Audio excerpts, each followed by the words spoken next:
일제 강점기 시대에 깡패 김익두 하면 모르는 사람이 없을 정도였다고 합니다. 사람들은 아침에 잠자리에서 일어나면 신을 향하여서 하나님이 아니었겠죠. 오늘 김익두를 만나지 아니할 수 있도록 해달라고 이 동구 밖에 있는 그 선앙당이라는 곳에 가서 기도할 정도였다고 합니다. 그런데 어느 날 이 김익두가 죽었다는 그 부고장이 붙었던 거예요. 사람들은 얼굴에 회색이 돌면서 교회에서 김익두의 장례식장이 있으니 모두가 다 함께 교회로 가고 싶어 했습니다. 그야말로 장안의 화제거리요, 빅뉴스가 되었던 것이지요. 사람들은 이제 깡패 김익두를 더 이상 두려워하지 않고 편안하게 살아갈 수 있으니 이제 안도의 한숨을 내쉽니다. 그리고 너 나 할 것 없이 모두가 교회로 몰려갑니다. 자, 그런데 막상 교회에 가보니 장례식이 아니라 세례식이 진행되고 있었어요. 김익두가 예수를 믿게 된 것이지요. 김익두는 세례를 받으면서 모이는 교인들을 향하여서 이렇게 말합니다. 여러분, 이제 나 김익두 깡패는 죽었습니다. 오늘 이 자리에서 나는 새롭게 태어났습니다. 이렇게 선언한 것이에요. 모였던 사람들은 실망했죠. 예배가 끝나고 이제 모두 집으로 돌아가려고 합니다. 그런데 그동안 김익두에게 괴롭힘을 받았던 한 사람이 교회 문 입구에 서서 김익두가 나오는 것을 보고 더러운 물 한 바가지를 퍼붓습니다. 그때 사람들은 다 놀라면서 이제 큰일이 났구나, 또 긴장하고 두려워하기 시작했어요. 자, 그런데 이 세례를 받은 김익두는 그 자리에서 웃으며 이렇게 말합니다. 이 물은 죽은 김익두에게 부은 것입니다. 그러니 나는 물벼락을 맞아도 이제는 화가 나는 것이 아니라 하나님의 평화를 누리게 됩니다. 아주머니, 제가 그동안 미안했습니다. 아주머니도 이 평강을 주시는 예수님을 믿을 수 있기를 바랍니다. 이렇게 말하더라는 거예요. 여러분, 예전에 이 오뚜기라는 장난감이 있었지 않습니까? 넘어지면 또 일어나고, 또 넘어지면 또 일어나서 제자리를 찾아오고자 하는 것이 오뚜기였습니다.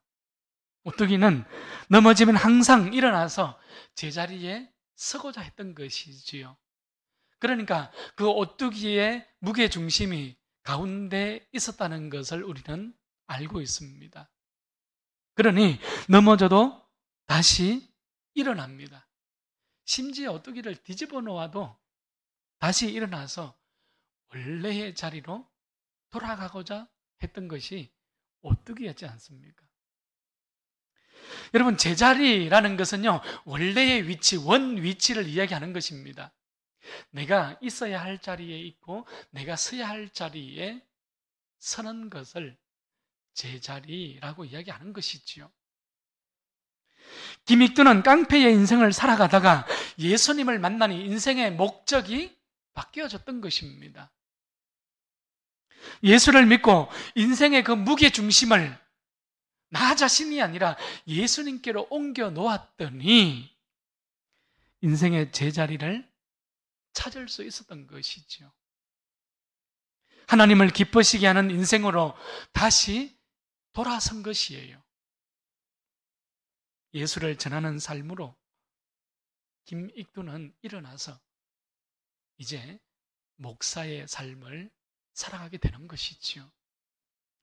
여러분, 원래의 위치, 원래의 자리를 찾는 것은 이토록 중요한 것입니다. 저는 오늘 우리 모두가 주일 아침에 올려드리는 이 예배를 통하여서 오늘 예수님을 만나는 이 자리가 될 수 있기를 축복합니다.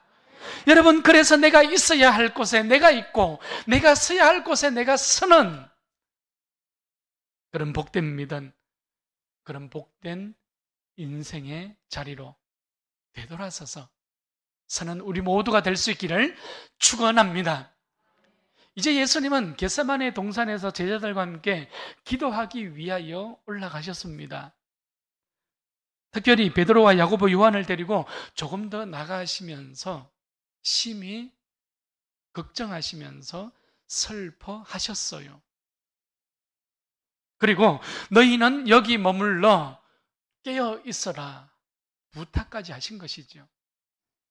여러분, 위기 앞에서 모든 것들을 기도로 돌파하고 계시는 예수님의 모습과 깊은 잠에 빠져서 자고 있는 예수님 그 제자들의 모습은 큰 대조를 이루고 있었던 것을 우리는 지난주 본문을 통해서 읽었습니다. 위기 앞에서 예수님은 땅에 엎드려 3번씩이나 반복하여 나의 원이 아니라 아버지의 원이지요, 아버지의 뜻을 구하며 기도의 자리에 서기를 원하셨어요. 그러나 다 주를 버릴지라도 나는 기어코 예수님을 포기하지 않을 것입니다. 예수님을 떠나지 않을 것입니다. 예수님을 버리지 않겠습니다. 이렇게 맹세하고 맹세했던 베드로는 그 약속을 지키지 못하고 흔들리고 무너졌던 것이지요. 여러분, 이제 때가 왔습니다. 오늘 본문에서 제자리에서 벗어난 첫 번째 제자의 모습을 마가는 43절 말씀에서 이렇게 기록해 주고 있어요. 예수께서 말씀하실 때에 유다가 왔는데 대제사장과 군인들이 금과 몽치를 가지고 함께 왔다고 기록하고 있습니다. 또 44절 말씀에 보게 되면 내가 입맞추는 자가 예수이니 그를 잡아서 단단히 끌고 가라고 유다는 비밀리에 암호까지 맞추어서 겟세마네로 왔던 것이죠. 가룟 유다는 예수님의 12제자 중에 한 사람이었습니다. 유다는 친밀함의 표시였고 신뢰의 표시였던 입맞춤을 통하여서 예수님을 배반하는 그 행동으로 옮겨가고 있습니다. 자신의 생각, 자신의 탐욕을 위하여서 권력과 결탁한 현장이 되고 있습니다. 무기를 들고 예수를 잡으러 온 것이지요. 여러분, 기억하십시오. 또 기억하십시오.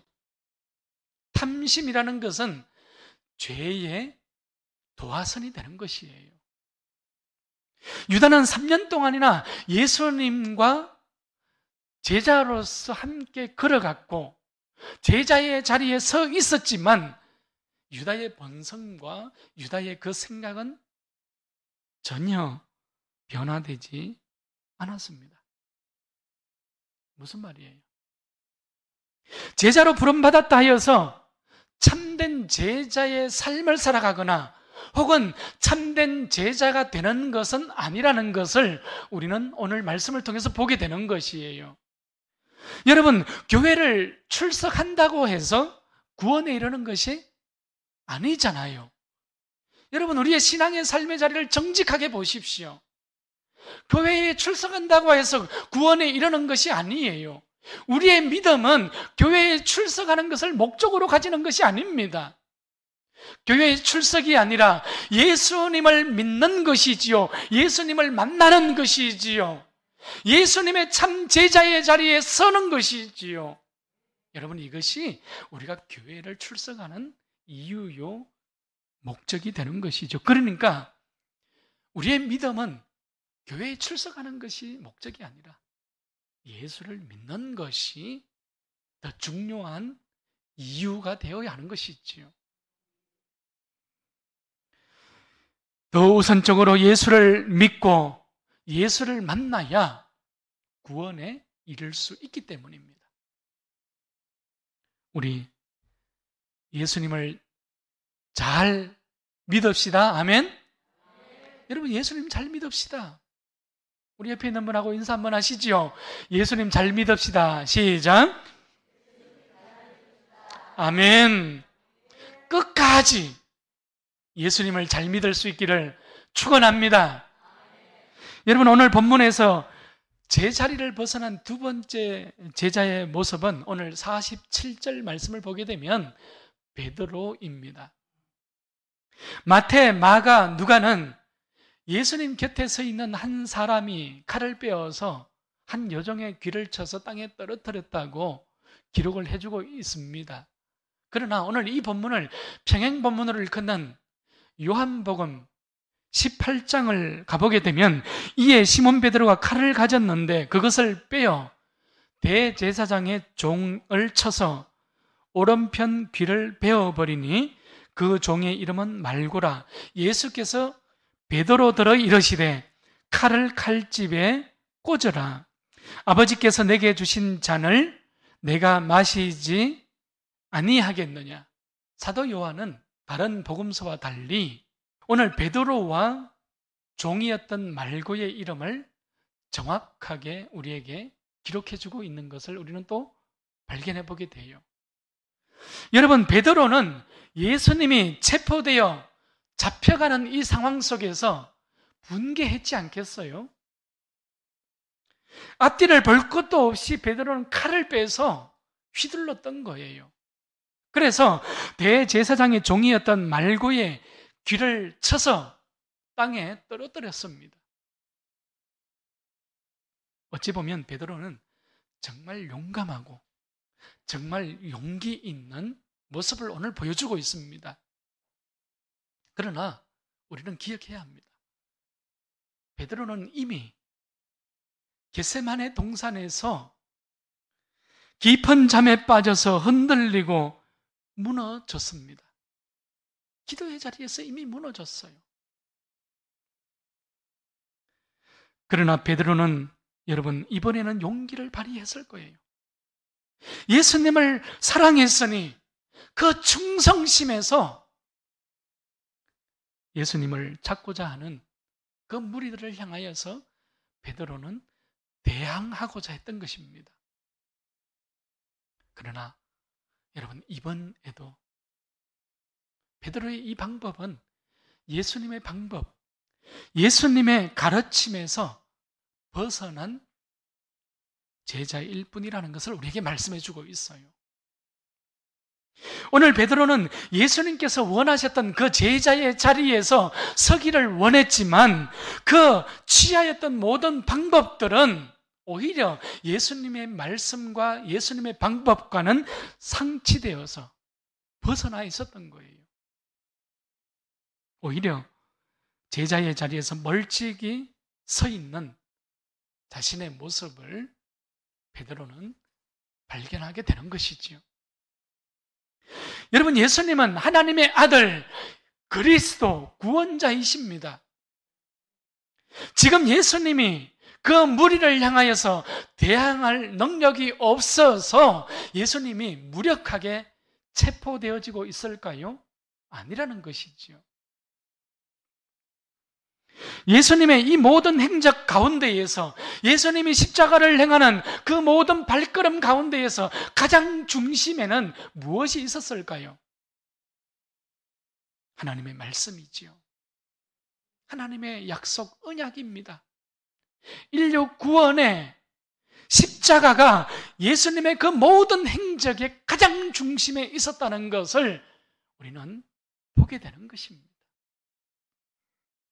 예수님은 12군단도 되는 천사들을 명령하여서 싸울 수 있고 그들을 말씀으로만 물리칠 수 있는 하나님 자신이셨습니다.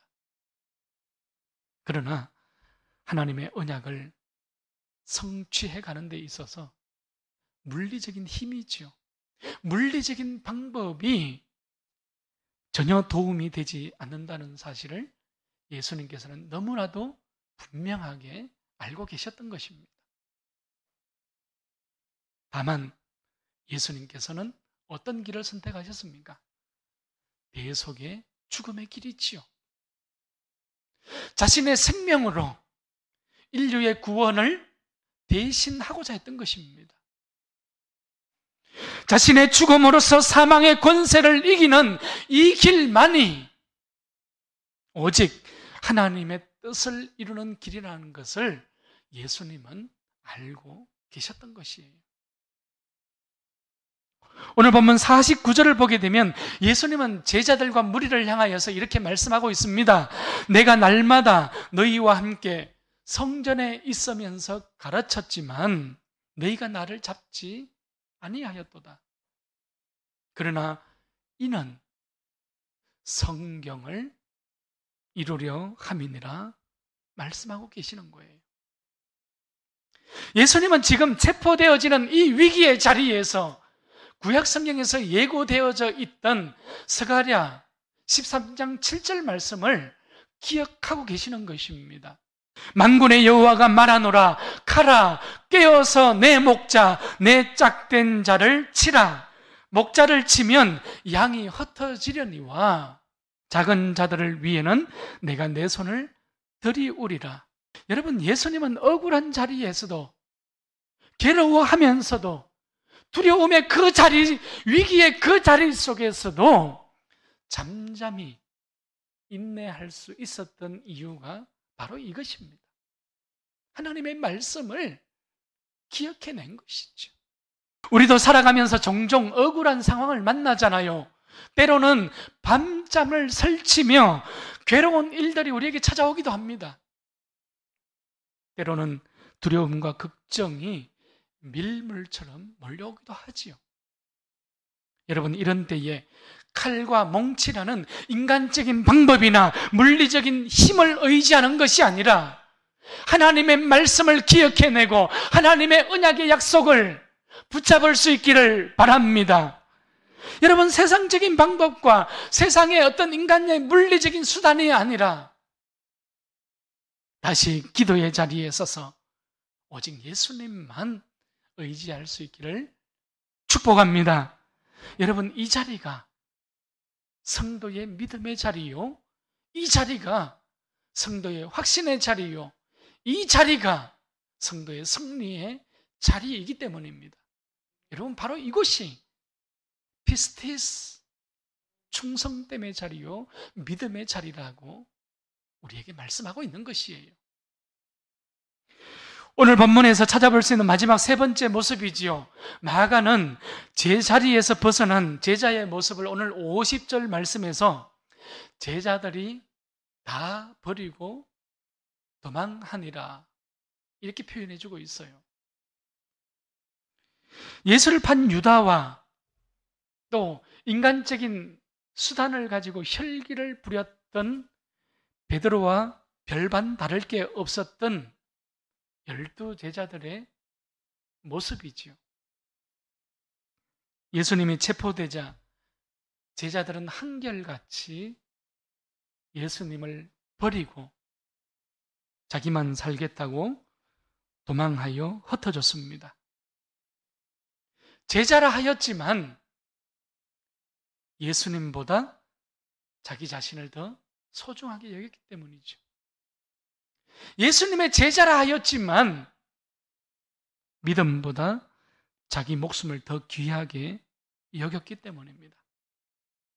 마가는 오늘 특별히 겟세마네 동산에서 있었던 한 가지 이 장면을 우리에게 더 제공해 주고 있어요. 다른 복음서에는 나오지 않는 특수 자료라고 이야기합니다. 누구인지 알 수는 없지만 잠을 자다가 나온 한 청년이 혼니부를 몸에 두르고 얼마나 급했는지 지금 그 혼니부를 두르고 나와 서 있어요.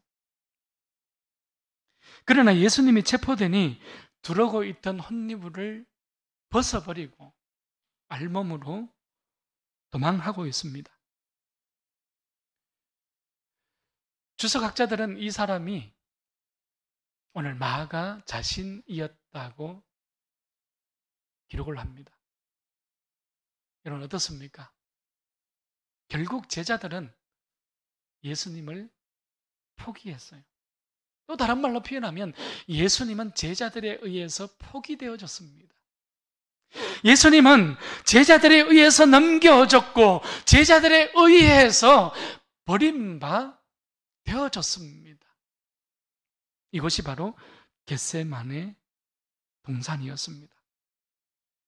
여러분, 겟세마네 기도는 이처럼 예수님께는 위기를 기도로 돌파하는 바로 그 장소가 되었지만 제자들에게 있어서는, 베드로에게 있어서는 예수를 버리고 도망가는 처절한 실패의 자리가 되었다는 것을 우리는 보게 되는 것이지요. 여러분, 제자의 자리, 믿음의 자리, 예수를 따르는 이 자리에서는 죽으면 죽으리라는 각오가 필요하다는 것을 우리는 보게 되는 거예요.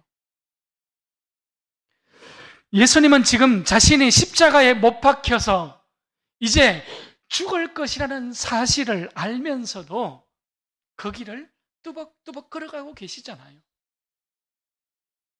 죽음을 미리 알았지만 예수님은 스스로 인류의 구원을 위하여 죽기를 각오하니 더 이상 두렵지 않은 것입니다. 더 이상 죽음이라는 것이, 십자가의 고난이 예수님을 시험에 빠지지 못하게 했어요.